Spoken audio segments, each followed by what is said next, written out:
जय हिंद दोस्तों, market studies में आपका स्वागत है। मैं हूं आपका दोस्त कपिल रस्तोगी और अभी हम बात करेंगे रिलैक्सो फुटवेयर्स लिमिटेड की।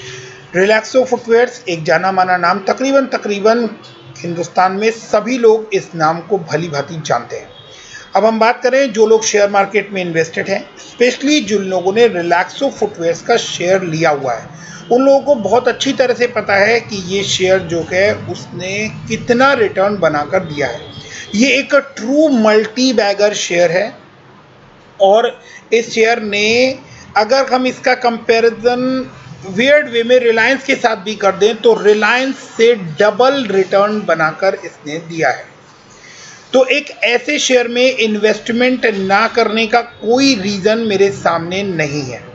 इसके बाद मैं आप लोगों के साथ वो हर बात शेयर करूंगा, वो हर रीज़न शेयर करूंगा जिस रीज़न की वजह से मुझे ऐसा लगता है कि इसके अंदर आपको लॉन्ग टाइम में बहुत पैसा बनता हुआ दिखाई देने वाला है। अब आप इस शेयर को बाय करें या ना करें, आप मार्केट में बहुत सारे रिस्की शेयर्स हैं, आप पैसा लगाएं और अपना पैसा लगाकर इंतज़ार कर सकते हैं कि आपको रिटर्न मिलेगा। आपको जितनी रिस्क लेनी है आप ले सकते हैं, बट अगर आपको सही में पैसा बनाना है, एक ट्रू मल्टी बैगर शेयर आप सर्च कर रहे हैं, तो उस लिस्ट में आप रिलैक्सो का नाम रख सकते हैं। बट एक इम्पॉर्टेंट डिस्क्लेमर, एक छोटा डिस्क्लेमर ये कि अगर आप रिलैक्सो फुटवेयर से पैसा कमाना चाहते हैं तो कम से कम आपको 5 साल का टाइम पीरियड इस शेयर को देना होगा। अगर आप ऐसे शेयर में 5 से 10 साल के लिए पैसा लगाते हैं तो तकरीबन आप इसके अंदर 10 टाइम्स, 20 टाइम्स या 30 टाइम्स अपने पैसे को होता हुआ देख सकते हैं। बट कम से कम 5 से 10 साल के लिए आपको इसके अंदर पैसा लगाना होगा। अब इसके प्रीवियस रिकॉर्ड्स की बात करते हैं। रिलैक्सो फुटवेयर्स ने आपके सामने यहाँ पर 6300% का रिटर्न बनाकर दिया है। कभी ये शेयर जो है ये 14 रुपये के ऊपर 2011 में ट्रेड करता था और आज ये शेयर अराउंड 950 के आसपास आपको ट्रेड करता हुआ, 919 के आसपास आपको ट्रेड करता हुआ दिखाई दे रहा है। इसका जो अभी फरवरी में टारगेट निकल कर आया था वो 950 का था, जिसको ये कभी भी किसी भी समय क्रॉस कर सकता है। तो ऐसे में हम लोग इसके बारे में और बारीक जानकारियां ले लेते हैं सो दैट कि जो लोग इसके अंदर इन्वेस्टेड नहीं हैं उनको इसके बारे में पूरी जानकारी हो जाए। सबसे पहले हम लोग फंडामेंटल्स की बात करते हैं और फंडामेंटल्स आप देख सकते हैं कि कोई ऐसा पैरामीटर शायद ही आपको नजर आए जिसकी वजह से आप ये कहें कि इस शेयर को बाय नहीं करना चाहिए। 22,408 करोड़ की मार्केट कैप, 902 रुपये इसका करंट प्राइस, 975 रुपये इसका 52 वीक हाई। तो अपने 52 वीक हाई से आपको डिस्काउंट के ऊपर तकरीबन 70-72 रुपये के डिस्काउंट के ऊपर आपको मिलता हुआ दिखाई दे रहा है। 578 इसका 52 वीक लो। अब बात करते हैं रिटर्न ऑफ कैपिटल एम्प्लॉयड का, तो 23.4% शानदार, 19% का आरओई बहुत ही शानदार। फेस वैल्यू जो है वो 1 रुपये है। हाँ, यहाँ आपको कंसर्न हो सकता है कि कंपनी आने वाले टाइम में आपको स्प्लिट करती हुई ना दिखाई दे। तो अब बात करें प्रमोटर होल्डिंग की, तो प्रमोटर होल्डिंग 70.9% की डिसेंट प्रमोटर होल्डिंग है। हालांकि इसमें एक छोटा सा पॉइंट है कि 2-3% की प्रमोटर होल्डिंग आपको पीछे कम होती हुई दिखाई दी थी। डेट जो है वो ऑलमोस्ट नेग्लिजिबल अमाउंट है, 182 करोड़ का डेट इनकी बुक्स के ऊपर नजर आता है। और प्राइस टू बुक वैल्यू जो है वही इसका प्लस और माइनस पॉइंट है, जिसकी वजह से इस शेयर को खरीदना या ना खरीदने का फैसला आप ले सकते हैं। क्योंकि प्राइस टू बुक वैल्यू 16.3 है, इसका मतलब कि ये शेयर जो है ये आपको एक्सपेंसिव वैल्यूएशन के ऊपर मिलता हुआ नजर आ रहा है, या दूसरे वे में आप कहें कि ये शेयर आपको प्रीमियम पर ट्रेड करता हुआ नजर आ रहा है। क्योंकि इस शेयर ने जितना रिटर्न बनाकर दिया है उसके बाद इस शेयर का प्रीमियम पर ट्रेड करना बनता है। चार्ट के ऊपर आप देखेंगे तो एक शानदार चार्ट आपको नजर आता है, 50 डीएमए और 200 डीएमए से ऊपर ट्रेड करता हुआ आपको इसका चार्ट नजर आता है और हमेशा ही ये कमाई वाला शेयर रहा है। तो ऑलमोस्ट डेट फ्री है, इसके साथ साथ हम देखें तो अपने पीयर्स के कंपैरिजन में सबसे बड़ा मार्केट शेयर रिलैक्सो फुटवेयर के पास है। इसके बाद हम इसके क्वार्टरली रिजल्ट देखते हैं तो क्वार्टरली रिजल्ट आप देखेंगे बहुत ही शानदार, बहुत ही अट्रैक्टिव नज़र आ रहे हैं। ईयर ऑन ईयर कंपैरिजन करें तो 600 करोड़ से 672 करोड़, और क्वार्टर ऑन क्वार्टर कंपेयर करेंगे तो 576 करोड़ से 672 करोड़। लास्ट 3 क्वार्टर से आपको बढ़ती हुई सेल्स ग्रोथ नज़र आएगी।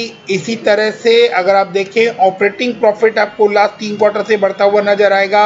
उसके बाद आप प्रॉफिट बिफोर टैक्स देखें तो वो भी आपको लास्ट 3 क्वार्टर से बढ़ता हुआ नज़र आएगा, और नेट प्रॉफिट की बात करें तो वो भी आपको लास्ट 3 क्वार्टर से बढ़ता हुआ ही नज़र आएगा।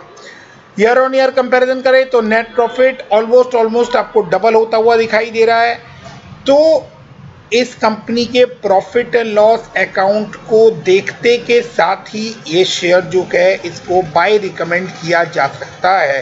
कोई डाउट नहीं है कि आने वाले टाइम में पेंडेमिक की वजह से जो सेल कम हुई है वो आपको वापस से वही सेल्स ग्रोथ आती हुई दिखाई देगी, और जैसे जैसे इस ड्यूरेशन से हम बाहर आएंगे आपको इसके प्रोडक्ट की डिमांड जो है वो बहुत बड़े लेवल पर रेज होती हुई भी दिखाई देगी, क्योंकि ये लोगों की रूटीन लाइफस्टाइल से, रूटीन लाइफ से जुड़ी हुई चीज़ है।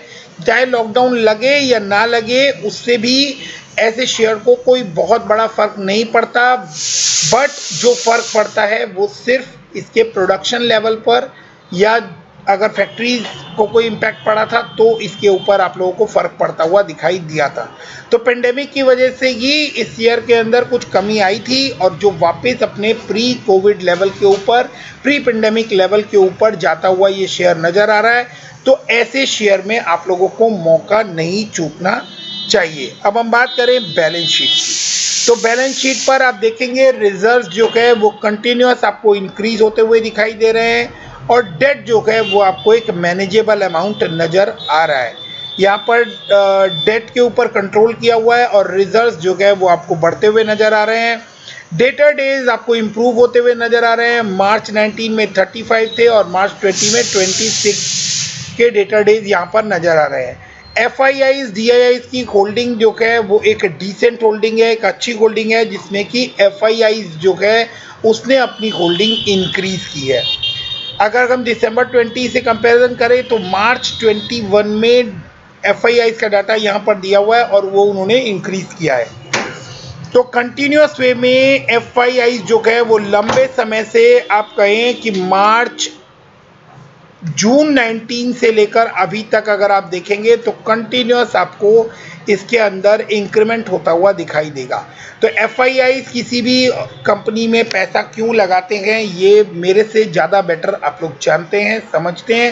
ये FIIs के पैसे लगाने के पीछे जो बड़ा रीज़न होता है वो है कि उनको क्लियर कट ये एक्सपेक्टेशन होती है, क्लियर कट ये कैलकुलेशन होती है उनके पास कि ये शेयर जो है ये उनको मल्टीफोल्ड रिटर्न बनाकर दे सकता है। डेफिनेटली अगर आप इस शेयर को लेने के बाद इतना स्ट्रॉन्ग शेयर, इतने स्ट्रॉन्ग फंडामेंटल वाला शेयर जिसकी सेल्स लाइन कंटिन्यूस बढ़ती हुई दिखाई दे रही है, रिजर्व्स इंक्रीज हो रहे हैं, बैलेंस शीट बहुत स्ट्रॉन्ग है, तो क्या ऐसा शेयर कभी गिरेगा नहीं? हाँ, ऐसा शेयर गिरेगा, गिर सकता है, लेकिन आप उसकी बाउंस बैक जो है वो भी उतनी ही स्पीड से आते हुए देखेंगे। आप देख सकते हैं यहाँ पर ये शेयर जो है ये आपको गिरता हुआ नज़र आया था। यहाँ से इस शेयर ने तकरीबन 25% का आपको यहाँ पर फॉल दिखाया है। तो अगर आप इस तरह के शेयर में लंबे समय के लिए बने रहते हैं तो आप किस तरह का रिटर्न बनाते हैं वो भी आपके सामने है। तो आपको करना क्या होगा कि आपको ऐसे शेयर में बिना किसी टेंशन के इन्वेस्ट करते रहना होगा। अगर आप इस तरह के शेयर में बिना किसी टेंशन के थोड़ा थोड़ा अमाउंट इन्वेस्ट करते रहेंगे तो फ्यूचर में ऐसा शेयर आपको बहुत बड़ा रिटर्न बनाकर दे सकता है, और उसने दिया भी है, इसमें कोई डाउट नज़र नहीं आता। जिस तरह से पॉपुलेशन इंक्रीज हो रही है, जिस तरह से डिमांड इंक्रीज हो रही है और जितनी पुरानी रिलैक्सो कंपनी है, इसके हिसाब से लोगों का भरोसा इसके ऊपर जो है वो डे बाय डे इंक्रीज होता जा रहा है। तो ऐसे में ये शेयर जो है ये आपको आने वाले टाइम में मल्टीफोल्ड रिटर्न दे, इसमें कोई डाउट नज़र नहीं आता। अब हम इसके बाद आपको रिलैक्सो फुटवेयर के चार्ट पर ले चलते हैं। तो रिलैक्सो फुटवेयर के चार्ट पर अगर आप देखेंगे तो इसका जो RSI है वो आपको बुलिश जोन में ट्रेड करता हुआ नज़र आ रहा है। तो 50 से ऊपर का जो RSI होता है वो बुलिश जोन में होता है और 70 से ऊपर का RSI जो है वो ओवर बुलिश जोन में होता है और 30 से नीचे के RSI को बियरिश जोन में काउंट करते हैं। इस शेयर के ऊपर आप किसी भी लेवल पर कोई भी इंडिकेटर लगाएंगे तो ये शेयर आपको बढ़ता हुआ ही नज़र आएगा। फिर भी मैं आपको जो इंडिकेटर यहाँ लगाकर दिखा रहा हूँ उस इंडिकेटर को आप लोग ध्यान से देख सकते हैं कि इस लाइन के ऊपर आप किसी भी लेवल पर इंडिकेटर लगाएंगे तो आपको ये शेयर जो है ये बढ़ता हुआ ही नज़र आएगा। अब आप बात करें कि इसके अंदर मैंने जो सपोर्ट लाइन लगाई है तो आप देख सकते हैं कि ये इसी सपोर्ट लाइन के ऊपर 2 बार या 3 बार आपको सपोर्ट लेता हुआ दिखा है। तो अगर ये शेयर अभी करंटली 900 के आसपास चल रहा है, नीचे आया तो 50 रुपये का इसके अंदर मैक्सिमम एक डाउन साइड है।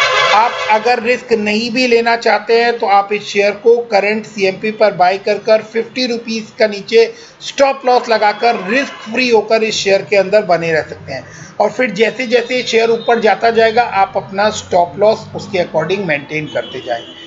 तो वीडियो में ऑलमोस्ट मैंने आप लोगों को सारी इंपॉर्टेंट जानकारी दे दी है। ये शेयर जो है ये किसी भी वे से आपको इन्वेस्ट नहीं करने का रीज़न नहीं देता है। तो इस शेयर के अंदर आप क्विकली इन्वेस्ट कर सकते हैं, CMP पे भी इन्वेस्ट कर सकते हैं, 50 रुपये नीचे आने का वेट भी कर सकते हैं। एटलीस्ट 5 साल से 10 साल की ड्यूरेशन दिमाग में रख कर ही ऐसे शेयर में इन्वेस्ट कीजिएगा। मैं शॉर्ट टर्म की बात यहाँ नहीं कर रहा हूँ।